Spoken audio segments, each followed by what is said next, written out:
किसी social media post का कुछ देर के लिए हट जाना आमतौर पर शायद बड़ी खबर नहीं बनता, लेकिन अगर वही पोस्ट देश के प्रधानमंत्री की हो तो मामला सिर्फ एक पोस्ट का नहीं रह जाता। सवाल उठता है उस सिस्टम पर जिसके जरिए आज करोड़ों लोग जानकारी हासिल करते हैं और अपनी बात दुनिया तक पहुंचाते हैं। दरअसल प्रधानमंत्री नरेंद्र मोदी ने हाल ही में जंतर मंतर पर हुए प्रदर्शन को लेकर एक वीडियो पोस्ट किया था, लेकिन कुछ समय बाद वही पोस्ट कई यूजर्स को दिखाई नहीं दी या उस पर पहुंच सीमित हो गई। इसके बाद सवाल उठने लगे कि आखिर ऐसा हुआ कैसे? अगर देश के प्रधानमंत्री की आधिकारिक पोस्ट भी इस तरह प्रभावित हो सकती है तो आम लोगों के कंटेंट के साथ क्या होता होगा? यही वजह है कि भारत सरकार ने इस पूरे मामले को गंभीरता से लिया। इलेक्ट्रॉनिक्स एवं सूचना प्रौद्योगिकी मंत्रालय ने मेटा के अधिकारियों को बुलाकर जवाब मांगा।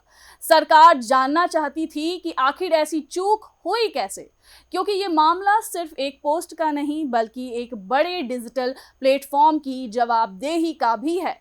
मेटा ने अपनी सफाई में कहा कि ये किसी नीति के तहत नहीं किया गया था।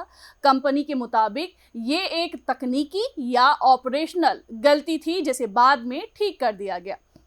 कंपनी के ग्लोबल अफेयर्स के प्रमुख जोएल कपलान ने भी इस घटना पर खेद जताया और भरोसा दिलाया कि भविष्य में ऐसी गलती दोबारा ना हो। इसके लिए कंपनी अपनी आंतरिक प्रक्रिया की समीक्षा करेगी। लेकिन बैठक सिर्फ प्रधानमंत्री की पोस्ट तक सीमित नहीं रही। सरकार ने मेटा से ये भी पूछा कि फेसबुक और इंस्टाग्राम पर बच्चों के यौन शोषण से जुड़े कंटेंट को रोकने के लिए क्या कदम उठाए जा रहे हैं।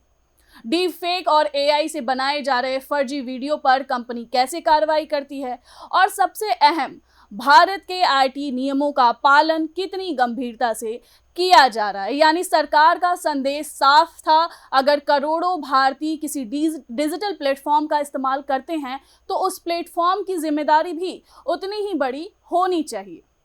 सिर्फ ये कह देना कि तकनीकी गलती हो गई और अब शायद पर्याप्त नहीं माना जाएगा।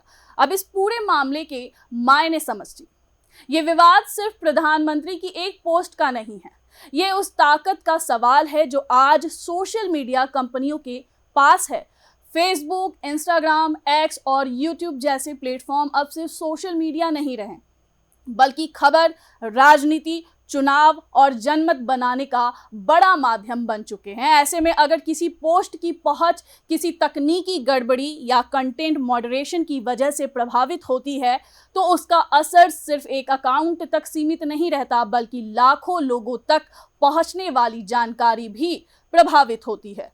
दूसरी बात, भारत सरकार अब ये साफ करना चाहती है कि भारत में काम करने वाली बड़ी टेक कंपनियों को भारतीय कानूनों के हिसाब से जवाबदेह होना होगा।